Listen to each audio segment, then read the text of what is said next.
جس عشق کی کہانی ہم چھیڑنے لگے ہیں وہ نکما نہیں کرتا، وہ مٹی میں بیٹھے ہوئے بلال کو اٹھا کے کعبے کی چھت پہ رکھ دیتا ہوں۔ وہ بلال جو اپنے آقا کا جوتا دھوپ سے اٹھا کے چھاؤں میں رکھے تو آقا اس پہ بھی کوڑے مارے کہ تو نے مجھے پوچھا کیوں نہیں؟ تو بلال کہے کہ جناب جوتا دھوپ میں خراب ہو رہا تھا تو میں نے چھاؤں میں رکھ دیا تاکہ خراب ہونے سے بچ جائے۔ آقا یہ بات ماننے کے لیے تیار نہ ہو اور کوڑے مارے۔ کوئی گزرتا ہوا آدمی پوچھے جناب اس کو کوڑے کیوں مار رہے ہو؟ تو وہ کہے کہ یہ اپنی اوقات بھول رہا ہے، یہ خوئے غلامی اس کی بدل رہی ہے، میں اس کو سکھا رہا ہوں کہ تو ذات کا غلام ہے۔ کوڑے مارے جا رہے۔ اقبال نے کہا تھا غلامی کیا ہے ذوق حسن و زیبائی سے محرومی، جسے زیبا کہیں آزاد بندے ہے وہی زیبا، بھروسہ کر نہیں سکتے غلاموں کی بصیرت پر کہ دنیا میں فقط مردان غر کی آنکھ ہے بینا۔ تو غلام ہوتا ہے۔ حضرت حسان بن ثابت رضی اللہ تعالی عنہ کہتے ہیں کہ میں رہنے والا تو مدینے کا تھا، لیکن ایک بار میں مکے میں گیا تو میں نے دیکھا کہ کھجور کی رسی میں ایک کالے رنگ کے شخص کو لوگوں نے پرویا ہوا ہے اور مکے کی گلیوں میں گھسیٹ رہے۔ تو میں نے پوچھا کہ یہ شخص کون ہے؟ تو لوگوں نے کہا اس کا نام بلال ہے۔ تو میں نے کہا کس جرم کی سزا اسے دے رہے؟ تو انہوں نے کہا کہ یہ ایک نئے دین میں داخل ہوا ہے اور ہم اس کو منحرف کرنا چاہتے ہیں۔ کہتے میں نے دیکھا کہ وہ جوں گھسیٹتے اس کی زبان پر احد احد کی صدا تیز ہوتی چلی جا رہی تھی۔ زخم پہ زخم کھا کے جی، خون جگر کے گھونٹ بھی، آہ نہ کر لبوں کو سی، یہ عشق ہے دل لگی نہیں۔ یہ چند لمحوں کے لیے دل بہلانے کی کہانی نہیں ہے کہ جس محبت میں سختی آئی تو راستہ بدل لیا۔ یہ ان راستوں کا ان لوگوں نے اہتمام کیا تھا اور ان راستوں کے مسافر بنے تھے کہ راستے میں پہاڑ بھی ہوں تو یہ چیر کے آگے گزر جائیں۔ بلال حبشی کو ان کا ظالم آقا مارتا ہے، کبھی ان کے ہاتھوں میں میخیں ٹھونکتا ہے، کبھی زبان پہ تپتے ہوئے کوئلے رکھتا ہے، کبھی رسی پاؤں میں ڈال کر کے اوباش لڑکوں کے ہاتھوں میں دیتا ہے کہ اس کو گھسیٹے، کبھی کچھ، لیکن بلال ہیں کہ آگے سے مسکرا رہی، آہد آہد کا نغمہ پکار رہے۔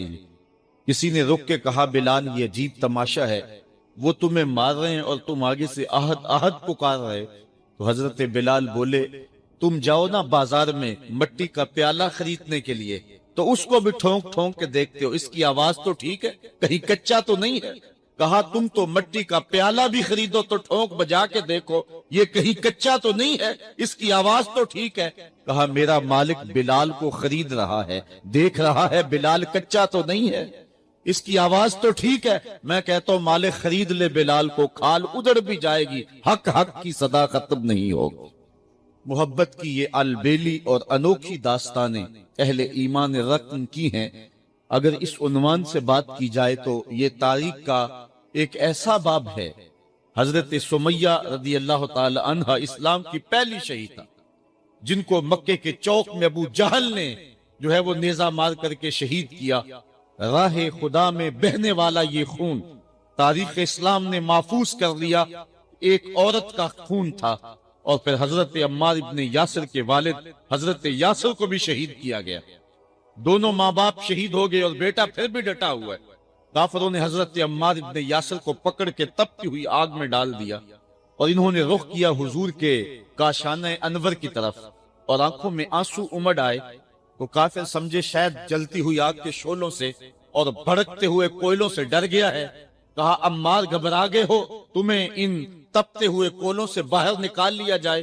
تو حضرت عمار مسکرا کے کہنے لگے میں ان تپتے ہوئے کولوں سے نہیں ڈرا، میں تو راہیں تک رہا ہوں، جس محبوب کے لیے دکھ سہ رہا ہوں کبھی وہ جلوہ فراز بھی تو ہو جائے نا۔ اچھا ادھر غلام تڑپا، ادھر آقا تشریف لے آئے۔ حضرت عمار ابن یاسر کے سر پہ ہاتھ رکھ کے حضور نے کہا یا نارو کونی بردم و سلامن علی عمار ابن یاسر کما کنت علی ابراہیم، اے آگ جس طرح ابراہیم پہ ٹھنڈی ہوئی تھی آج میرے عمار ابن یاسر پہ بھی ٹھنڈی ہو جائے۔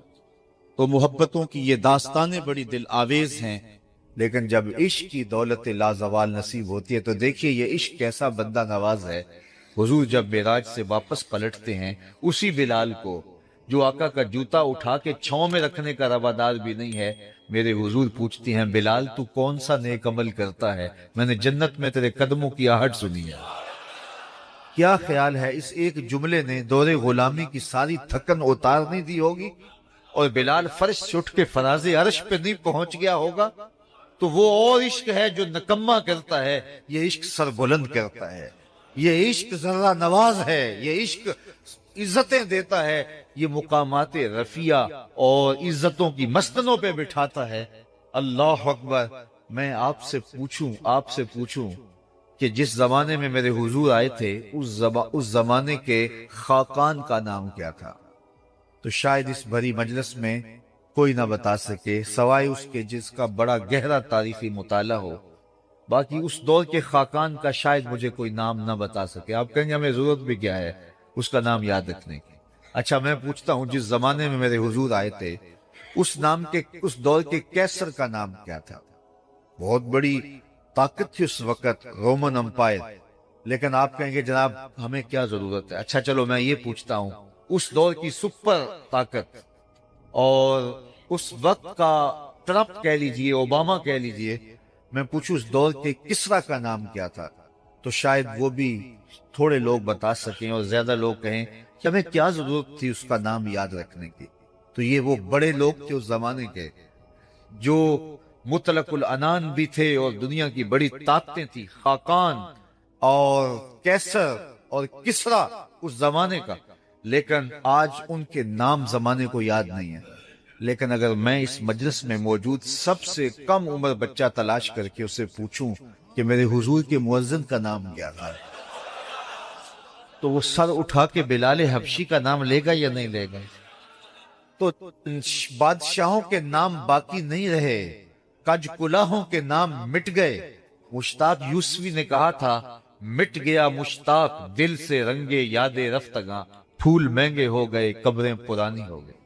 کس کے پاس وقت ہے کہ کسی کو یاد رکھے؟ لیکن جو ان سے جڑ گیا ان کا نام سربلند ہے۔ رومی علیہ الرحمن اس پر ایک خوبصورت مثال دی کہ حاکم وقت نے لیلہ کو دربار میں طلب کر لیا۔ گفت لیلہ را خلیفہ کانتوئی کس تو مجنو شد پریشان و غوی، از دیگر خوباں تو افزو نیستی، گفت خامش کیوں تو مجنو نیست۔ لیلہ کو بلایا، تیرے حسن کا شہرہ ہے، تو نے ایک شہزادے کے حواس باختہ کر دیے۔ نام تو کیس تھا نا، لیکن دنیا نام ہی نہیں جانتی، نام بھی مٹ گیا۔ تیری محفل میں آ کے بدنام ہوئے، نگاہ زمانہ میں بے نام ہوئے۔ تو نے وعدہ کیا تھا بچھڑیں گے نہ ہم، تیرے ہی ہاتھوں سے نیلام ہوئے۔ نام مٹ گیا، تشخص مٹ گیا، لوگ مجنون کہہ کے پکارتے ہیں۔ شہزادہ تھا، تو نے اس کے ہوش باختہ کر دیے۔ کون سا جادو ہے تیرے حسن میں؟ از دیگر خوبا تو افزون نیستی، باقی عورتوں سے تو کوئی انوکھی توڑی ہے، تیرے سے زیادہ تو میری لونڈیاں ہنسی ہیں۔ تو جو لیلہ نے جواب دیا وہ دو لفظ تھا، سن لیجئے۔ گفت خامش، لیلہ بولی بادشاہ چپ کر جا، چوں تو مجنو نیستی، تیری آنکھ مجنو والی تھوڑی ہے کہ تجھے میرے اندر حسن نظر آئے۔ دیدائے مجنو اگر بودے تورا، از دو عالم بے خطا بودے تورا، کاش تیری آنکھ مجنو والی ہوتی پھر تو مجھے دیکھتا۔ تو ہوش دارو لیک مجنو بے خودست، در طریق عشق بیداری بدست۔ تو ہوش والا ہے اور مجنو ہوش کو چھٹی دے کے آیا ہے۔ اس کوچے میں ہوش کے ڈالر نہیں چلتے، اس کوچے کے اندر محبت کی کرنسی چلتی ہے۔ اس لیے کہا کہ تجھے میرے اندر کوئی کمال نظر نہیں آئے گا۔ رومی یہاں کیا کمال کی بات کہی، کہا اگر لیلہ کو دیکھنا ہو تو مجنو کی آنکھ چاہیے، اور مصطفیٰ کریم کو دیکھنا ہو تو ابو بکر کی آنکھ چاہیے۔ مانائے حرفم کنی تحقیق اگر، پنگری با دیدائے صدیق اگر، قوت قلب و جگر گردت نبی، از خدا محبوب تر گردت نبی۔ کہا اگر وہ نگاہ مل جائے تو جدھر دیکھو گے جلوے نبی کے ہی نظر آئیں گے۔ اللہ اکبر۔ تو بندہ جس سے محبت کرتا ہے اس کے عیب نہ دیکھ سکتا ہے، اس کے عیب نہ سن سکتا ہے، لیکن جن سے ہم پیار کرتے ہیں ان میں تو عیب ہے ہی نہیں۔ خلقت مبرم من کل عیب، وہ کمال حسن حضور ہے کہ گمان نقص جہاں نہیں۔ نقص تو دور کی بات ہے، یہاں نقص کا گمان ہی نہیں۔ یہی پھول خار سے دور ہے، یہی شمع ہے کہ دھواں نہیں۔ ہر پھول کے ساتھ کانٹا ضرور ہوتا ہے، لیکن حسن رسول وہ پھول ہے جس کے ساتھ کانٹا نہیں ہے، وہ شمع ہے جس کے ساتھ دھواں نہیں ہے۔ تو بندہ جس سے پیار کرتا ہے اس میں عیب نہیں دیکھ پاتا. اچھا محبت کی علامت یہ ہے بندہ جس سے پیار کرتا ہے، جس سے محبت کا ربط اور رشتہ رکھتا ہے، اس کی اطاعت کرتا ہے، اس کی بات مانتا ہے. یہ محبت کا بہت بڑا نشان ہے، بہت بڑی علامت ہے کہ بندہ جس سے پیار کرتا ہے وہ اس کی ایک ایک بات پہ قربان اور فدا ہو جاتا ہے. اس کا حکم ہو اور محب نہ مانے تو اس کی محبت ناقص ہے. میں اور آپ ذرا اپنے اندر اتر کر کے دیکھیں ہمارا طرز زندگی کیا ایسا ہے کہ ہم اپنے آقا کی ہر بات مانتے ہیں. صحابہ کی زندگیاں دیکھ لیجئے، انہوں نے ادب کی بھی انتہا کر دی اور تعمیل حکم کی بھی انتہا کر دی. یار حضور کا کہنا اور ارشاد کرنا تو بڑی بات ہے، انہوں نے صرف حضور کا چہرہ دیکھا اور منشا سمجھی، بس زندگی گزارتے. اللہ اکبر. حضرت انس بن مالک کو کسی نے دیکھا کہ شوربے سے کدو کے ٹکڑے نکال کے کھا رہے. کسی نے پوچھا یہ کیا کر رہے ہو؟ کہا مجھے نہیں پتا، ایک دن میں نے حضور کو کرتے دیکھا تھا. مدینے کی ایک گلی سے حضور گزر رہے ہیں تو ایک ایسا مکان بن رہا تھا جس طرز کی تعمیر کو حضور پسند نہیں کرتے تھے. تو کسی سے پوچھا کہ یہ کس کا ہے؟ کہا فلاں انصاری کا. کچھ نہیں کہا حضور نے، چلے گئے. کسی نے اس انصاری کو بتایا کہ حضور گزرے تھے، تیرا مکان دیکھا تھا، لیکن چہرے پر پسندیدگی کے آثار نہیں آئے، حضور خوش نہیں ہوئے. اس نے کہا اچھا. کہا ہاں میں ساتھ تھا. اس نے کدال پکڑا اور مکان کو زمین کے برابر کر دیا. 2-4 دن کے بعد میرے حضور کا دوبارہ گزر ہوا، ملبے کا ڈھیر پڑا دیکھا. کہا بلاؤ. اسے بلایا گیا. کہا میں گزرا تھا، تیرا مکان تھا، آج ملبے کا ڈھیر ہے، کدھر گیا مکان؟ عرض کی حضور میں نے گرا دیا. فرمایا کیوں؟ سنو. فرمایا کیوں؟ عرض کی سنا تھا آپ کو پسند نہیں، سنا تھا آپ کو پسند نہیں. میں اور آپ سر سے لے کر پاؤں تک دیکھوں ہمارا کیا کیا حضور کو پسند. اپنے طرز زندگی کو دیکھو، اپنے کاروبار کو دیکھو، اپنی معاشرت کو دیکھو، اپنے عقیقے سے لے کے ولیمے تک طرز حیات کو دیکھو، اپنی شادی بیاہ سے لے کے اپنے امور سیاست تک دیکھو ہمارا کیا کیا حضور کو پسند نہیں. محمد دی زیارت محمد دے رنگ وچ اے ٹھگ بازیاں جانے پیارا محمد. اگر ان سے ہم نے دعوی محبت کیا ہے تو اس کی دلیل فراہم کرنا ہو.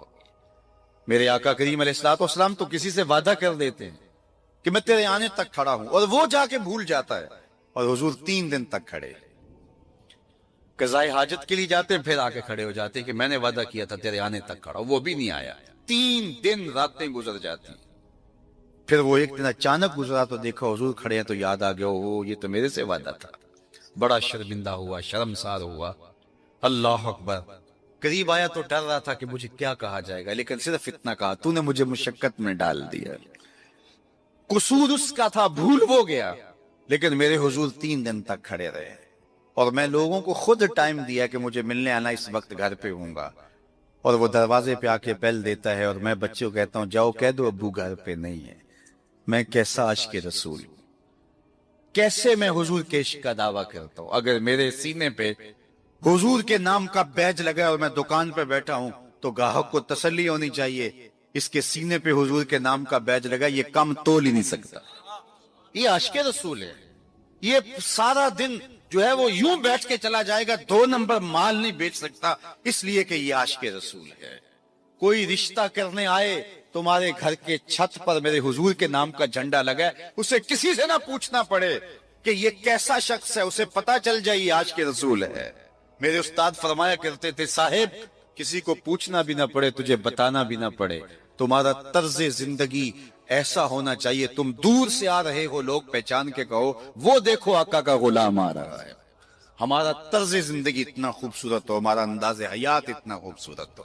چوں بنا میں مصطفیٰ خانم درود، از خجالت آب می کرتد وجود، عشق می گوید کے محکوم غیر، سینہ تو از بتا مانند دیر، تا نداری از محمد رنگ و بو، پر زبان از درود خود میالہ نام ہو. کہا کہ جب تو حضور پہ درود پڑھتا ہے تو ذرا اپنے اندر بھی اتر کے دیکھ کس کا نام لے رہا ہے اور تیرے اپنا طرز حیات کیا ہے. یاری لا تو پاک نبی سنگ، اے پر پوری یاری، پھر درود قبول ہے تیرا لکھ نہ لو ایک واری. اور آپ کو ایک اور بات بتاؤں، جتنی بھی محبتیں ہیں وہ انسانوں کو توڑتی ہیں، حضور کی محبت آپس میں جوڑتی ہے. یہ باہمی محبت کا سبب اور ذریعہ ہے. اقتدار کی ایک کرسی ہے، دو چاہنے والے، الیکشن ہو گیا، چونکہ محبوب مطلوب ایک ہے، چاہنے والے کئی، ایک کے دو چاہنے والے رقیب کہلاتے نا. یہ تو میرا محبوب تھا، تم نے کیوں دیکھا، لڑائی تک نوبت جا پہنچی، قتل و غارت تک معاملہ جا پہنچا. ایک کے دو چاہنے والے رقیب کہلاتے، اور یہاں ایک کے اربوں چاہنے والے آپس میں حبیب کہلاتے. چوں گلے صد برگ مارا بو یکیست، اقبال بولا چوں گلے صد برگ مارا بو یکیست، او کے جانے ای نظاموں او یکیست، مستے چشمے ساقیے بتہاستیم، در جہاں مثل مو می ناستیم. ہزاروں قومیں وجود میں آئیں، دہر میں خشک و تر کے رشتے سے، ہم نے بنیاد دوستی رکھی یاد خیر البشر کے رشتے سے. تو اس لیے آئیے ہم حضور کے نام پہ جڑے. یہ امت 73-72 فرقوں میں کیوں بٹ گئی؟ یہ میرے رسول کا دیا ہوا دین تو نہیں تھا. ہم ایک دوسرے کے گریبان نوچنے لگے، پھر ہر فرقے کے اندر لابیاں، اور پھر ہر لابی کے اندر کئی جماعتیں اور گروہ بندیاں. حضور نے تو ہمیں وحدت کا درس دیا تھا، حضور نے ہمیں محبت کا سبق پڑھایا تھا. میں آج بھی پوری دنیا پہ یہ کہتا ہوں، آؤ محبت رسول پہ آ جاؤ. محبت رسول پہ آ جاؤ گے تو فرقے خود بخود دم توڑتے چلے جائیں.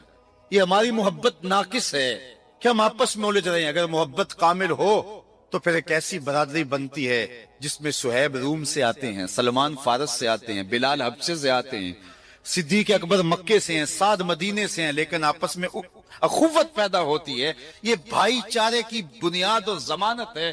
تو چوں گلے صد برگ مارا بو یکیس، او کے جانے ای نظاموں او یکیس. میرے استاد ایک شعر جھوم کے پڑھا کرتے تھے، اور آج میں وہ آپ کی نظر کر رہا ہوں، آپ کے ذوق کی تسکین کے لیے، کہ محمد کی وساطت سے محبت تیری میری ہے.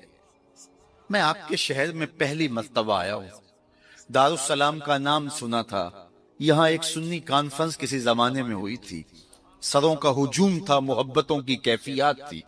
مجھے شوق تھا کہ میں بھی اس بستی کے مکینوں کو دیکھ آؤں، لیکن آپ کی آنکھوں میں چمکتا ہوا پیار، پیشانیوں پہ لکھی ہوئی محبت. میرا تو آپ کا پہلا تعارف ہے، میری آپ کی برادری الگ ہے، میرا آپ کا کوئی کاروباری سانج نہیں ہے، لیکن آپ کے دل میں میرے لیے محبت اور میرے دل میں آپ کے لیے دعائیں. یہ رشتہ قائم کیسے ہوا؟ تو میرے استاد جھوم کے پڑھا کرتے تھے، محمد کی وساطت سے محبت تیری میری ہے، محبت اصل ہے ان کی، نہ تیری ہے نہ میری. تو یہ وہ بنیاد ہے محبت کی. اور ایک بات اور کروں کہ جتنی بھی محبتیں ہیں، وہ غالب نے کہا تھا نا، عشق نے غالب نکما کر دیا، ورنہ ہم بھی آدمی تھے کام کے. ایک وہ عشق بھی ہے جو اچھے بھلے انسان کا بیڑا غرق کر کے رکھ دیتا ہے، اور وہ منہ چھپاتا پھرتا ہے. وہ عشق نکما کر دیتا ہے، صلاحیتوں کو جو ہے وہ زائل کر دیتا ہے. ایک وہ عشق ہے، اور یہ وہ عشق ہے جو بلال کو پستیوں سے اٹھا کے کعبے کی چھت پہ کھڑا کر دیتا. یہ بندہ نواز عشق ہے.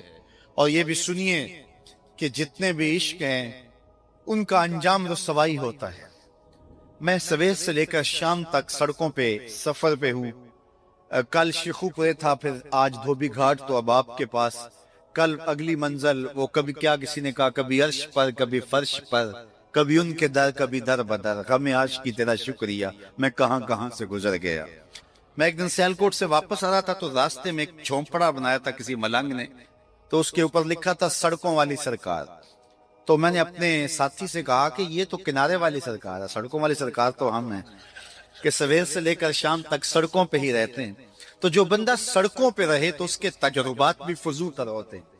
تو آپ نے گاڑیوں کے پیچھے لکھے جملے لکھے پڑے ہوں گے، میں تو روز ان مراحل سے گزرتا ہوں. کبھی کسی ٹرک کے پیچھے کچھ لکھا ہے، وہ لکھنے والے کے، اس ڈرائیور کے نفسیات کا خلاصہ ہوتا ہے.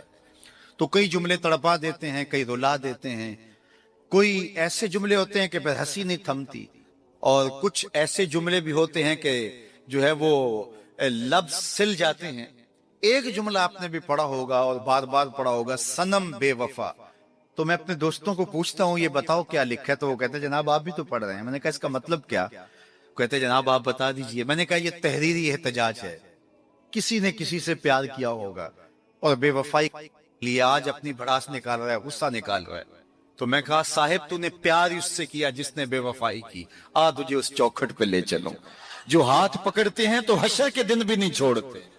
تو محبت کا ربط ان سے قائم کیجئے، محبت کا رشتہ ان سے قائم کیجئے جو تمہارے لیے عزت کا باعث ہے۔ تم محبوب کا نام نہیں چھپاتے رہو گے، بلکہ تمہارے لیے قرار جاں ہے، تمہارے لیے تسکین جاں ہے ان کا نام، اور ان کا ذکر تمہارے لیے راحتوں کا سما، تو ان کا ذکر راحتوں کا سما اور تسکین اور قرار کا ذریعہ بن جائے گا۔ تو یہ وہ نام ہے جو عزت نواز۔ میں تو یہ کہتا ہوں کہ یہ محبت ہمارے لیے عزت کا سبب ہے۔ اعلیٰ حضرت نے کیا خوب کہا، جس کا حسن اللہ کو بھی بھا گیا، جس کا حسن اللہ کو بھی بھا گیا، ایسے پیارے سے محبت کیجئے۔ ایسا تو نہیں کہ محبوب کا نام چھپاتے پھریں، بلکہ یہ وہ محبت ہے، وہ بندہ نواز محبت ہے کہ جو ہمارے لیے باعث فخر و مباحات ہے، ہمارے لیے باعث عزت ہے۔ اعظم چشتی نے تو قلم توڑ دیا، اپنا معیار زمانے سے جدا رکھتے ہیں، ہم تو محبوب بھی محبوب خدا رکھتے ہیں۔ وہ گلیوں میں آوارہ پھرنے والا کوئی شخص محبوب تھوڑا ہے کہ شرمندگی ہو، ہمارا محبوب تو وہ ہے کہ جو عرش کی راہوں کا سیاح ہے۔ تو یہ ناز ہے، یہ فخر ہے ہمارے لیے۔ تو پھر جس سے محبت کی جاتی ہے، اس کی محبت کا ایک تقاضا، میری بات اپنے اختتام کو پہنچے، کہ بندہ جس سے محبت کرتا ہے اس کی فکر کو اختیار کرتا ہے اور اس کو اپنی روح میں اتارتا ہے، اور پھر اس کا مبلغ بن جاتا ہے، اس فکر کے ابلاغ کے لیے اپنی صلاحیتوں کو صرف کر دیتا ہے۔ تو میں اور آپ اگر آقا و مولا سے محبت کرتے ہیں، حضور سے الفت کا ربط و رشتہ رکھتے ہیں، تو ان کا لایا ہوا نظام حیات ہماری روحوں میں اترنا چاہیے۔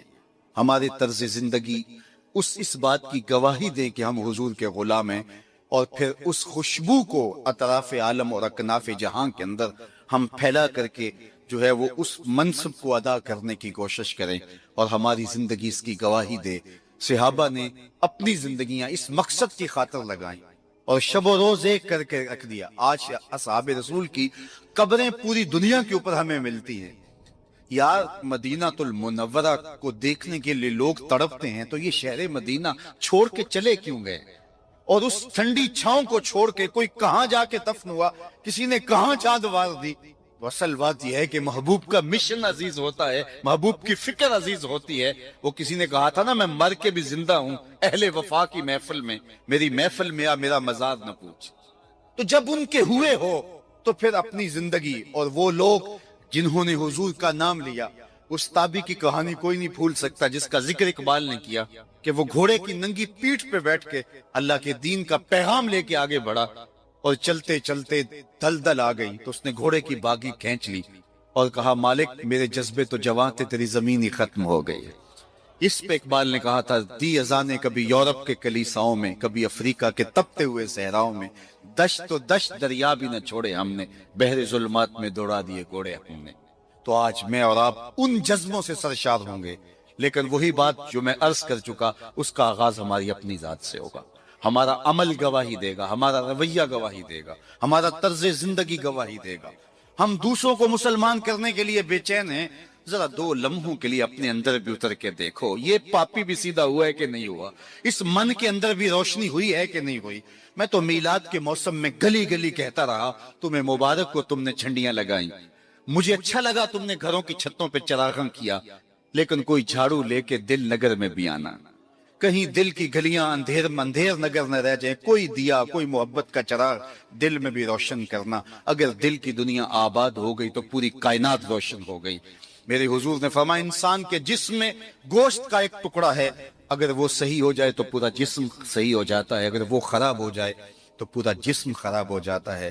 پھر فرمایا، الا وہی القلب، سنتے ہو گوشت کے اس ٹکڑے کا نام دل ہے۔ حضرت نبی رحمت کی مجلس لگی تھی، ہجوم عاشقاں تھا، تو ایک دن حضور نے فرمایا، جنتی دیکھنے کا شوق ہو تو دروازے پہ دیکھو۔ کہتے ہم نے دیکھا ایک بوڑھا شخص ہاتھ میں جوتا پکڑا ہے بائیں ہاتھ میں، اور تازہ آثار وضو اس کی داڑھی پر نمایاں ہیں، تو وہ مسجد میں داخل ہوا۔ خیر اگلا دن ہوا تو پھر کہا، اگر کسی کو جنتی دیکھنے کا شوق ہے تو دروازے پہ دیکھو۔ ہم نے کہا دیکھیے آج کون خوش نصیب آتا ہے، تو وہی بزرگ دوبارہ آئے، بائیں ہاتھ میں جوتا پکڑا ہے اور آثار وضو چہرے پہ ہویتا ہے۔ تیسرا دن آیا تو پھر کہا، جنتی دیکھنے کا شوق ہے تو دروازے پہ نظریں رکھو۔ ہم نے دیکھا تو وہی بزرگ اسی حالت میں آئے۔ مجلس ختم ہوئی تو میں ان بزرگوں کے پیچھے چل پڑا۔ حضرت عبداللہ بن عمر کہتے ہیں کہ میں جب پیچھے چلا تو انہوں نے کہا، کیسے میرے پیچھے آ رہے ہو؟ میں نے کہا ابا جی سے کوئی شکر رنجی سی ہو گئی ہے، لڑائی سی ہو گئی ہے، تو میں 3 دن آپ کے پاس گزارنا چاہتا ہوں، تو مجھے آپ رکھ لیں گے؟ انہوں نے کہا کوئی بات نہیں، آ جاؤ۔ کہتے ہیں میری آرزو تھی کہ میں دیکھوں کہ یہ عمل کون سے کرتا ہے۔ حضور نے فرمایا جنتی دیکھنا ہے تو دروازے پہ دیکھو، اور 3 دن یہی آتا رہا۔ کہا، اس نے کہا کوئی بات نہیں، آ جاؤ۔ میں ساتھ چلا گیا۔ رات جب سوئے تو میں نے چادر اوڑھ لی اور میں اس طاق میں تھا کہ دیکھوں کہ یہ عمل کون سے کرتا ہے، لیکن وہ ساری رات سویا رہا۔ اتنا تھا جب کروٹ بدلتا تھا تو رب کے نام لیتا تھا۔ اس کے علاوہ صبح اٹھے، میں بھی اٹھا، نماز فجر ادا ہوئی، ناشتہ کیا، کھیتوں میں چلے گئے، باغ میں پانی کیا، گوڈی کی جو بھی معمولات تھے، ظہر پڑی، مغرب عشاء، رات ہوئی تو پھر سو گئے۔ میں نے سوچا کل میری وجہ سے ہو سکتا ہے معمولات ترک کیے ہوں، لیکن معمولات کا عادی شخص روز معمولات ترک نہیں کر سکتا، تو دیکھتے ہیں کہ آج کیا ماجرا ہوتا ہے۔ میں سو گیا بظاہر، لیکن جاگ رہا تھا، لیکن وہ ساری رات سویا رہا۔ صرف کروٹ بدلے تو رب کا نام لے۔ کہا خیر وہ وقت دن بھی گزرا، تیسرا دن گزرا، تو جب 3 دن بیت گئے، صبح ناشتہ ہوا تو میں نے کہا کہ میری ابا جی سے کوئی لڑائی نہیں ہوئی تھی، کوئی میرا الجھاؤ نہیں ہوا تھا۔ میں نے حضور سے سنا کسی نے جنتی دیکھنا ہے تو دروازے پہ دیکھو، اور 3 دن آپ بھی بابا جی آتے رہے، لیکن مجھے تو کچھ دکھائی نہیں دیا۔ 3 راتیں اور 3 دن میں نے آپ کے ساتھ گزارے۔ تو وہ بزرگ فرمانے لگے کہ اے ابن عمر، ایسی کوئی بات نہیں ہے کہ میں نے تمہاری وجہ سے کوئی عمل چھپایا ہو، میرے وہی معمولات ہیں جو تم نے 3 دن میں دیکھے، کوئی الگ سا عمل ایسا نہیں تھا جو تم سے میں چھپا لیا ہو، لیکن ایک میرا عمل تم نہ دیکھ پائے، اور وہ اگر تم اور بھی دن میرے ساتھ گزارتے تو نہ دیکھ پاتے۔ تو مجھے تجسس ہوا، میں نے کہا کہ وہ عمل کون سا ہے؟ تو وہ فرمانے لگے تم نے محنت کی، 3 دن رہے، میں تمہیں بتا دیتا ہوں۔ تو اس بزرگ نے ایسے سینے پہ ہاتھ رکھا، دل والی جگہ پہ، اور کہا اے ابن عمر، یہ جو سینے میں رکھا ہوا دل ہے نا، اس میں کسی مومن کا بغض نہیں ہے،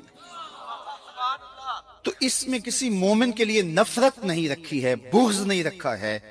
تو آج میں اور آپ جنت کے مسافر بننا چاہتے ہیں تو اس اندر کی دنیا کو صاف کیجئے، اور جب اس میں جھاڑو دیں گے اور اس کی صفائی کریں گے تو پھر محبوب کے جلوے آپ کو یہاں دکھائی دیں گے، نہ مسجد وچ نہ مندر وچ، لب یار نو اپنے اندر وچ، وفی انفسکم افلا تبصرون۔ تو آئیے میں اور آپ اپنے باطن کی صفائی کے لیے کوشاں ہوں۔ زندگی لمحہ لمحہ ٹوٹ رہی ہے، اور میں اور آپ ایک ایک سانس کر کے اپنی زندگی کو توڑ رہے ہیں۔ یہ اٹھتے ہوئے قدم ہیں، سیدنا علی المرتضیٰ فرماتے ہیں، یہ ہماری جو سانسیں ہیں یہ اٹھتے ہوئے قدم ہے، یہ پگھلتی ہوئی برف ہے جو ہمیں موت کے قریب لے جا رہی۔ ایک بزرگ کہتے ہیں مجھے یہ سمجھ نہیں تھی کہ یہ جو قرآن نے کہا ان الانسان لفی خسر، بے شک انسان خسارے میں ہے، تو میں نے کہا یہ خسارے میں کہاں ہے؟ کہاں گھاس پھونس کے جھونپڑے اور کہاں علی نصب گھر اور بنگلے، انسان تو آگے جا رہا ہے، تو یہ خسارے میں کیوں کہا گیا؟ تو میں سمرقند کے بازار سے گزر رہا تھا، وہاں ایک آدمی پھٹے پہ رکھ کے برف بیچ رہا تھا اور ساتھ آوازیں لگا رہا تھا۔ آج کل تو یہاں وہ پاپڑ بیچنے والے بھی آوازیں لگاتے ہیں، تو وہ سمرقند کے بازار میں برف رکھ کے بیچ رہا تھا اور ساتھ آواز لگا رہا تھا ارحمو ارحمو علی من یذوب راس مال، او گزرنے والوں میرے پہ ترس کھاؤ، میں ایسا تاجر ہوں جس کا راس المال پگھلتا چلا جا رہا ہے، کیونکہ برف ایک ایسا سودا ہے جو گاہک کا انتظار نہیں کرتا۔ آپ کپڑا بیچتے ہیں، آج گاہک نہیں آئے، ہو سکتا ہے کل 4 آنے مہنگا بیچ لیں۔ آپ پیٹرول بیچتے ہیں، ہو سکتا ہے پڑا پڑا 6 روپے اوپر چلا جائے، آپ کروڑوں کے فائدے میں چلے جائیں، لیکن اگر برف کا کل گاہک آپ بھی آ گیا اور مہنگی بھی ہو گئی، برف ہی نہیں ہوگی، تو وہ کہتا ہو لوگوں میرے پہ رحم کرو، مجھ سے برف لو، میں ایسا تاجر ہوں جس کا راس المال پگھلتا چلا جا رہا ہے۔ ارحمو ارحمو علی من یذوب راس مال، تو قدم رک گئے اور کہا کہ مجھے ان الانسان لفی خسر کا ترجمہ سمجھ میں آ گیا۔ جس طرح تیری برف پگھلتی جا رہی ہے میری زندگی پگھلتی جا رہی ہے، تیری برف قطرہ قطرہ پگھل رہی ہے، میری زندگی سانس سانس پگھل رہی ہے۔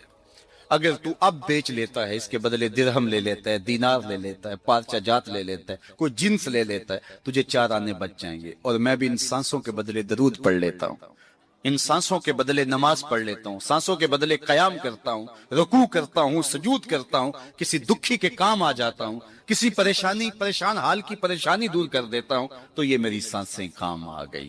تو آج وقت ہے، وہ کسی پنجابی شاعر نے کہا تھا نا، آج ساوی نے کھلے راوی نے انج ٹوک نوکھڑے ٹکڑے نہیں، آج وقت ہے، آج فرصت ہے۔ وہ فقیر کھڑا تھا بازار میں رو رہا تھا، تو کسی نے گزرتے ہوئے کہا بابا کسی نے مارا ہے، تنگ کیا ہے؟ کہا نہیں کوئی ایسا ماجرا نہیں ہوا، ان کے رویے نے رلا دیا۔ کہا کیا مطلب؟ کہا ان کو دنیا میں